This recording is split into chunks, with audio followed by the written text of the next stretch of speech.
Isang magandang araw Pilipinas, magandang araw Soxer Gen. Welcome sa isa na namang edisyon ng programang Performing and Informing hatid sa inyo ng Presidential Communications Office, Philippine Information Agency at Information Coordinating Network of Soxer Gen o ICONSOX. Sa ngalan ni PIA Director General Catherine Chloe Di Castro at Regional Director Frian Abquilan, ako po si Oliver Rivera at samahan ninyo kung alamin ang mga latest development programs, projects and activities ng ating pamahalaan na ipinatutupad sa bahaging ito ng bansa. Tayo po ay mapapanood via Facebook, YouTube at Spotify at maging sa ating mga partner radio stations sa buong Region 12 at maging sa Bangsamoro Autonomous Region in Muslim Mindanao. And we have with us today ang ating mga kaibigan mula sa Regional Alternative Child Care Office or RACO 12. Let us all welcome Attorney Louie Marie Dadat, ang kanila pong legal officer. Attorney, good morning. Ang inyong pagbati po muna sa ating mga manonood. So, isang mapag-arugang umaga po sa inyong lahat, sa mga nanonood po. Ako po si Attorney Louie M. Dadat, legal officer po ng RACO 12. Opo. Attorney, to start off our episode for this week, introduce muna natin. Kasi maraming marahil hindi nila alam ano po ang RACO. Opo, ayan.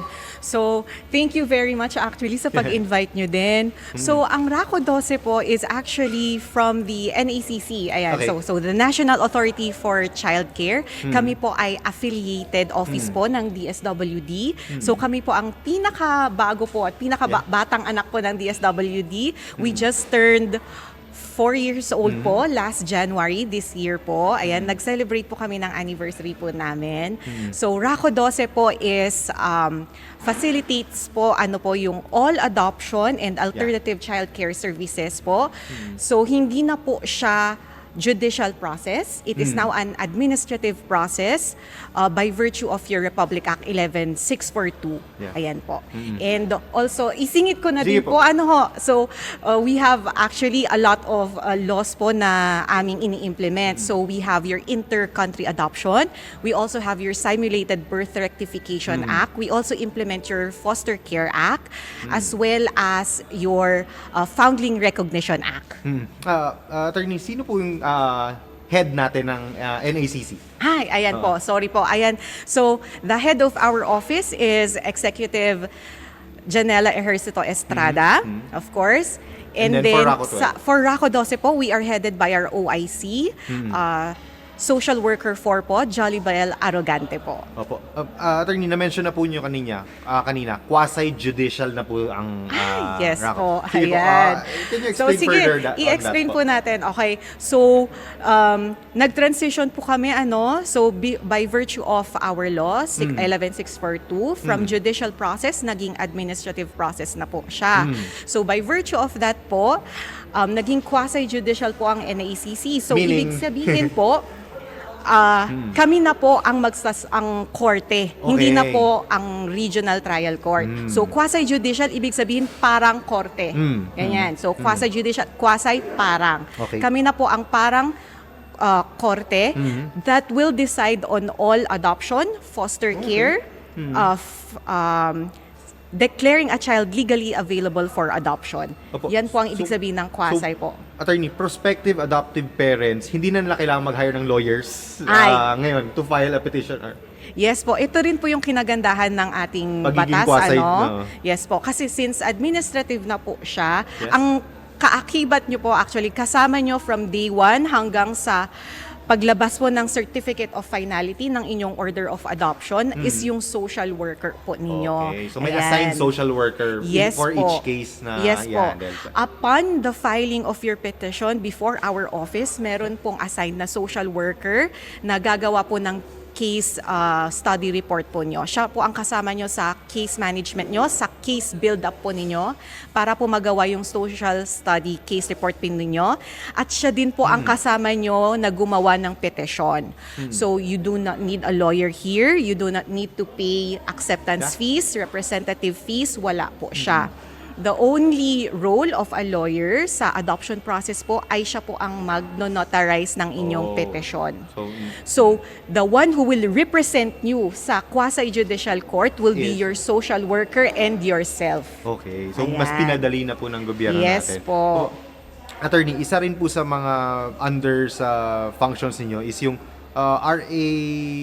under RA 11222 or simulated birth certificate of birth. Maraming nagtatanong about this. So, ano po kayo? Okay, sige po, no. Madami po kasi actually ang Yeah. hindi nakakaalam nitong 11222. 11222. Yes po. That we are also happy actually that you have invited us kasi the thrust of our office this year is to is wide dissemination of information Promotion about this talaga law. nito. Yes po. Kasi meron po kasing taning itong 11222. Yeah. So from its effectivity back in 2019, Yes. meron lang siyang 10 years for you to apply for the rectification of a simulated birth certificate hanggang 2029 lang. Opo, attorney, clarify muna natin. Ano yung meaning ng simulated birth? Okay, so sige. Ang simulated birth record po ay pag ang na-register na nanay doon sa birth certificate ay hindi yung biological mother. Okay. Okay, so let me clarify po Sige po. Hindi po kahit anong item doon sa birth certificate. Kailangan po yung item doon sa birth certificate na na-simulate is yung item ni mother. Mother, and then Oo. yung sa anak. Okay. Kasi kung tama si mother, iba si father, hindi po siya simulated birth record. So, simulated birth record lang po siya kung hindi si biological mother. Mother. Ayun. Okay. Yan po. Tapos 10 years hanggang Yes po, hanggang 2029. Hanggang 2029, March 29, 2029 lang po ang allowance, okay? Or ang palugit ng batas po na ito. After that, ibig pong sabihin, ang mga nag-simulate po ng birth record will be prosecuted under the law. Oh, so Yes panawagan natin sa Yes mga po, merong yes. mga Kasi in alam- essence, this is a falsification of a Yes. public document. Ayan. Paano na po, attorney, yung may living with or custody requirement? Okay. Ayan. So, eto po, So, under my conditions din po kasi ang batas. So, Yeah. parang kanina, di ba, yung definition ng simulated, dapat hindi si biological mother. Yes. So, another condition is that dapat nasa custody bata, nasa nyo custody na nila. Oo. Before 2016. 16. Ayan. Dapat Okay.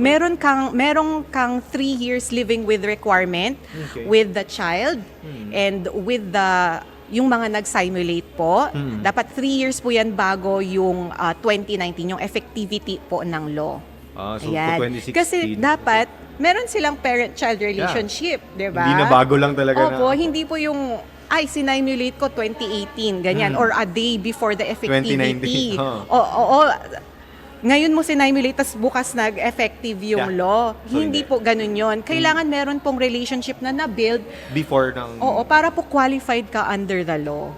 Ayan. Opo. Attorney, doon naman po tayo sa Okay. 11642. RA Okay. 11642. Domestic Administrative Adoption. Yes po. Maraming nagtatanong about this. Can you explain po kung ano yung mga proceedings para po under this law? Opo, ayan po. So, under your Domestic Administrative Adoption Act, meron po kasi tayong case categories. Sige po. Okay, so hindi po siya pare-parehas lahat. So, meron po tayo yung regular case, meron po tayo yung relative adoption, Eto. step-parent adoption, and your adult adoption. Sige, isa-isahin natin to. Sige. Sige po. Yan. Regular adoption. Regular Anong meaning adoption. po ng paano siya maka-qualify as regular adoption? Okay. So, regular adoption po is, yung bata po is dapat na isyuhan ng certificate declaring a child legally available for adoption. Okay. Kasi ang rule po natin, general rule, Yeah. ang bata, before ma-adopt, dapat meron siyang CDCLAA. Yan ang tawag natin. Certificate declaring a child legally available for adoption. CDCLAA. Okay, CDCLAA. Bago siya ma-adopt. Okay. Kasi hindi mo po pwedeng mag-adopt ng bata na walang Kung gusto mo CDCLAA. Opo, tama Okay. yan. Bawal po iyon. Yung kukuha ka lang po ng bata kung saan. Ay, may nakita ka sa lansangan. Ganyan. Yeah. Tapos, out of the goodness of your heart, kinupkup mo siya. Okay. Well, tama So, naman in yung reality- morality. in reality, nangyayari ethically. talaga to, Opo, attorney. nangyayari po Okay. talaga yan. Yun nga lang po, ang inyong custody is not legal. Yes. Okay? Meron Okay. pong parent yung bata.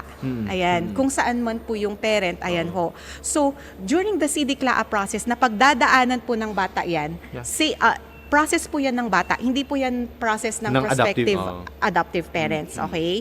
Si LGU po ang LSW po ni LGU ang magfa-file niyan sa Mag-a-assess. office namin. Okay. Opo.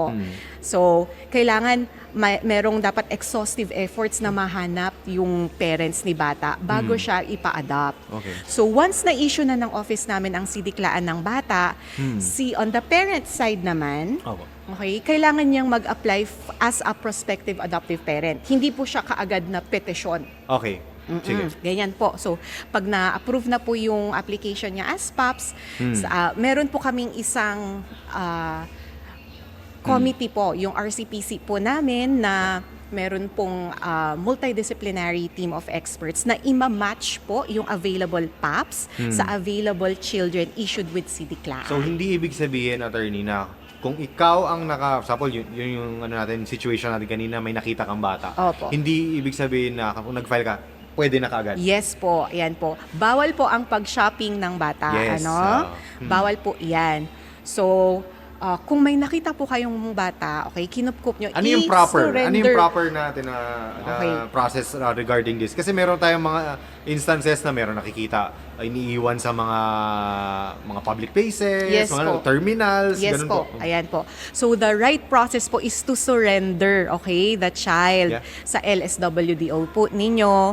Ayan, tumawag po ng PNP, ayan, sa mga law enforcement agencies, okay, to your LGUs, ayan, sa mga isaksak ko na din, isama ko na po din Sige dito po. yung Foundling Recognition Act. Ano Yun, po? foundling. So, pag meron po kayong nahanap, most usually kasi pag mga sanggol, mga sanggol. toddler, yan. Yeah. Kasi pag medyo matatanda na sila, most probably meron na silang magulang. Yes. Yan, kailangan lang natin ng exhaustive efforts to find the parent. Pero pag foundling, Pag mga foundling, ang mga foundling po kasi, yan po usually yung mga iniiwan na bata. Na madami po actually dito sa Socsargen.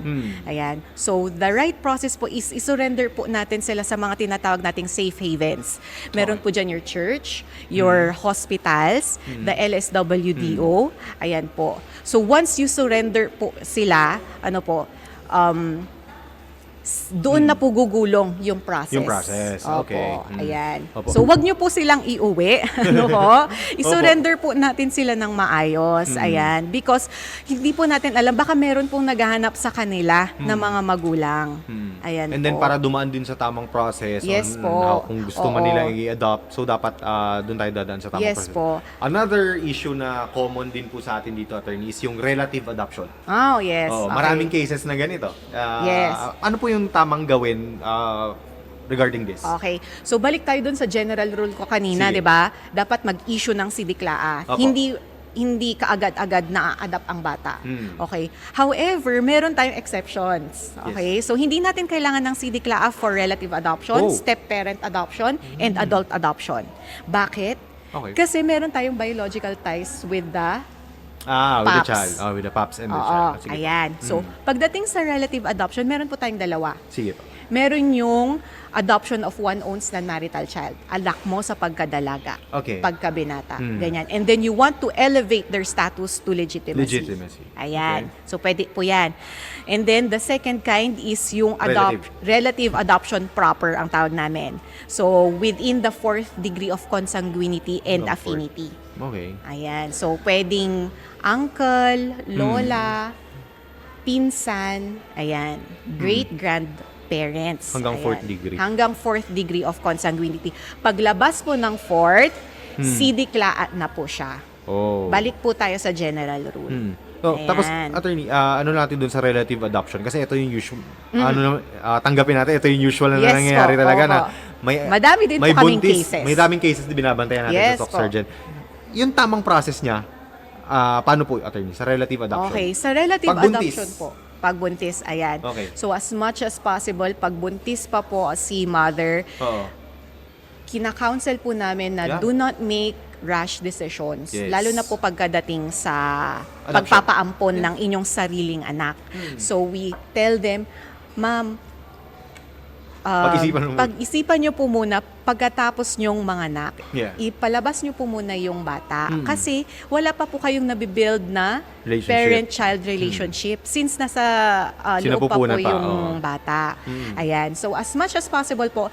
And We have a lot of cases actually, mga walk-in na nagtatanong, ay buntis na po yung pinsan ko. Ay buntis na po yung ito, yung kapitbahay namin actually, ayan. Gusto namin siyang ampunin or pinapaampun sa amin, okay? So, hindi po kami... Tama ba yun? Actually, hindi po ako namin... Ina-encourage? Ina-encourage, opo. Kasi nga po, wag, as much as possible, wag po sanang magdesisyon si biological mother spontaneously. Yeah.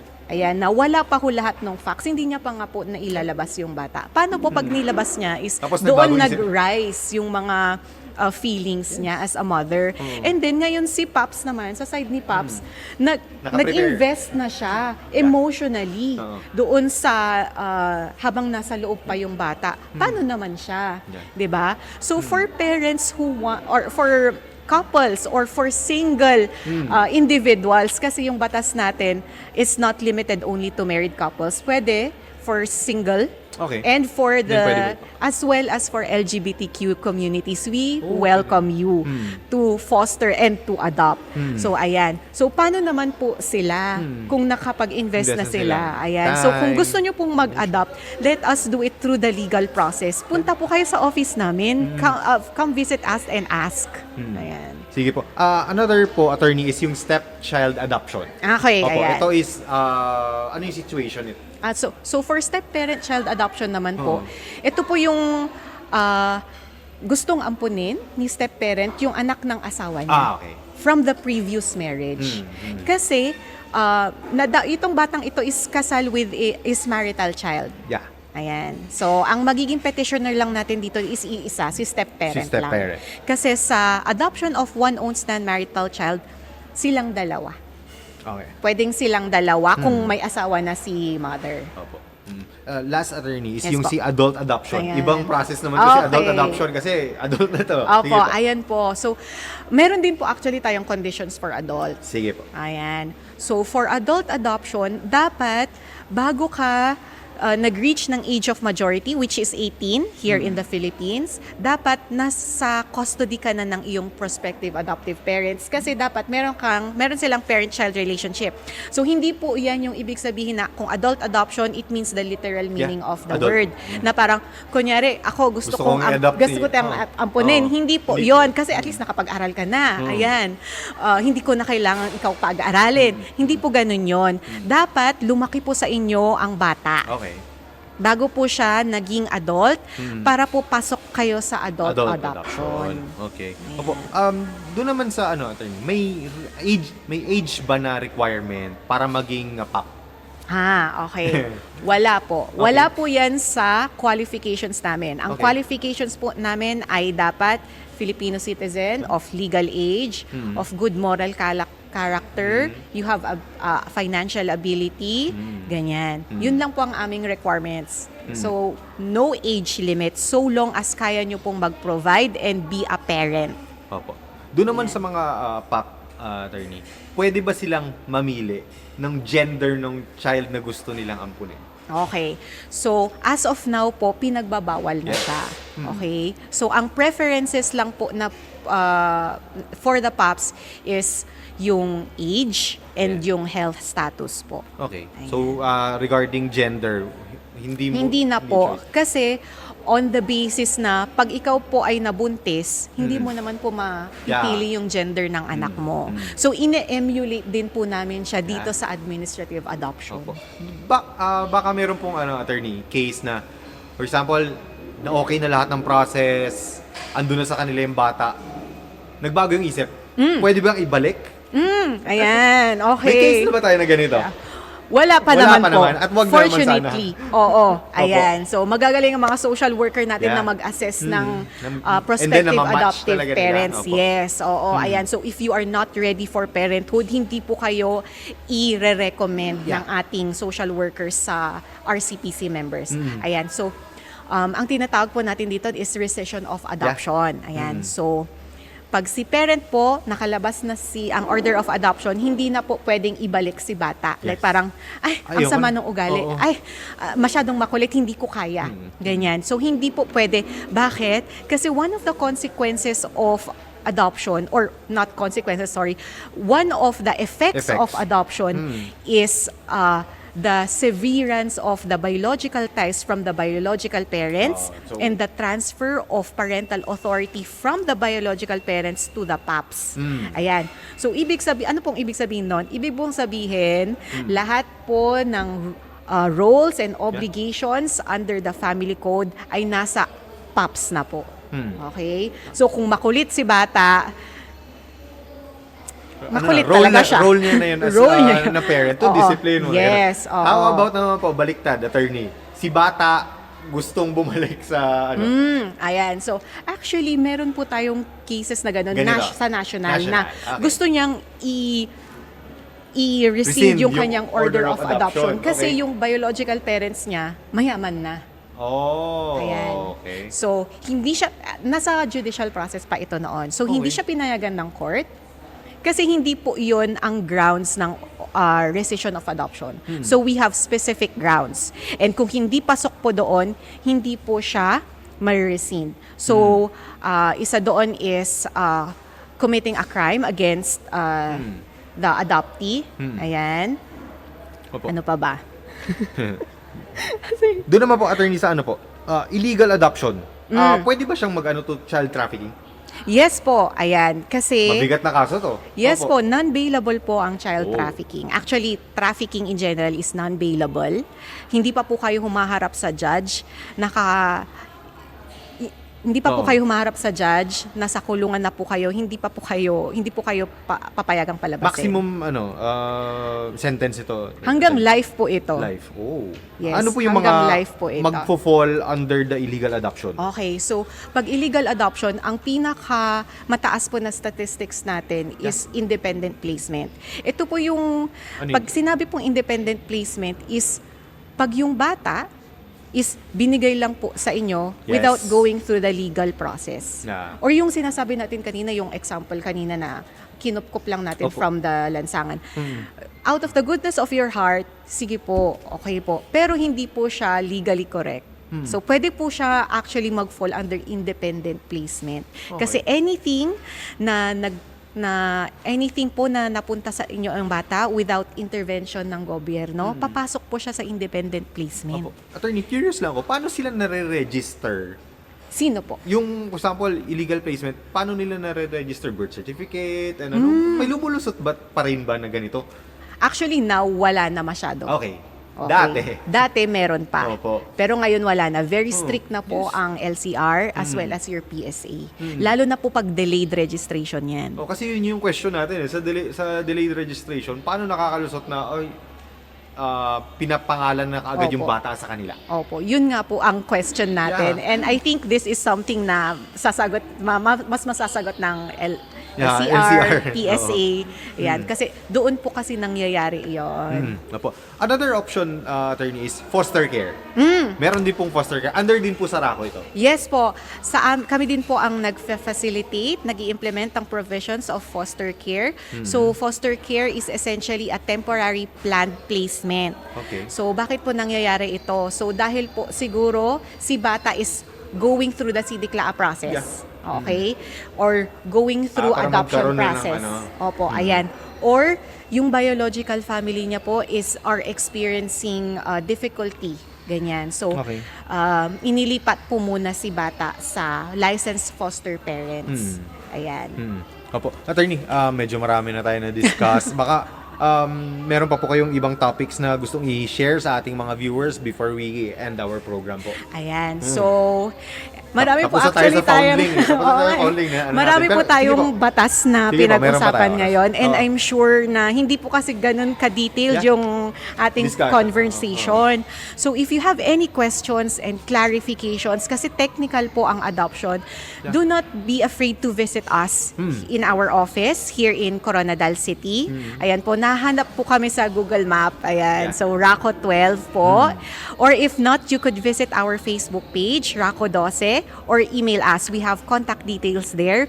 We are ready and welcome for all of your questions. And if you want to apply as a prospective adoptive parent, come and visit us. So kung hindi po kaya sa Coronadal, you can visit your LSWDO. Yeah. Ayan. So meron po silang information about adoption and foster care, and they could help you.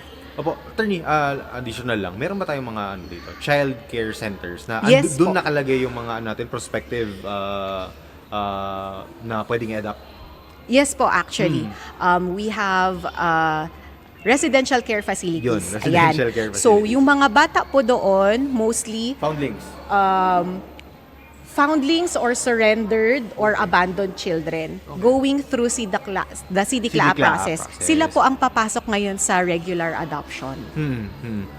For example, balikan natin attorney. Sige po. Kung merong interested na couple or parents na gustong mag-adopt, saan siya unang lalapit, and then may time frame ba? Ayan. So, lalapit po siya sa amin. Yeah. Okay? Oh. Dahil bawal po mag-shopping ng bata. Correct. Kahit alam nyo po kung May nakikita nasaan. tayo, attorney, na pinopost online. Ano yung ayan. campaign natin regarding Yan. this? So, meron po kaming campaign ngayon. Di ba meron tayong ongoing. minomonitor Facebook pages? Yes po, ayan. Oh. Na bawal po ang baby online selling. Ayan ho. Ano ho? So, bawal po yan. Papasok po yan sa trafficking ha. So, non-bailable po yan. And you could be fined 1 million to 5 million pesos. And for life po ang kulong yan pag kayo po ay na-convict. Opo. Sa region, wala tayo na monitor pero may cases tayo national na ganito. Yes po, meron po tayong cases na ganyan. So far, this year po, meron pong 8 na entrapment na nangyari nationwide. Ayan po. And meron na pong isa na convicted. Ayan po. Oh. Doon naman po sa mga attorney, 'di ba, hindi ngayon andun na yung bata sa kanila, hindi sila Opo. dumaan sa legal process. Opo. Baka takot silang Opo. dumaan sa legal process Opo. or anong gagawin nila? Mas lalo po kayong matakot kung hindi po kayo dadaan sa legal process. 2029. Opo. Ayan. So, Oo. lalo na po sa Simulated Birth Simulated Rectification Act. So, your Simulated Birth Rectification Act po kasi is an amnesty law. So, Yes. ibig pong sabihin nito I-avail is na dapat kung i-avail nyo po ito, hindi po kayo makukulong. Yes.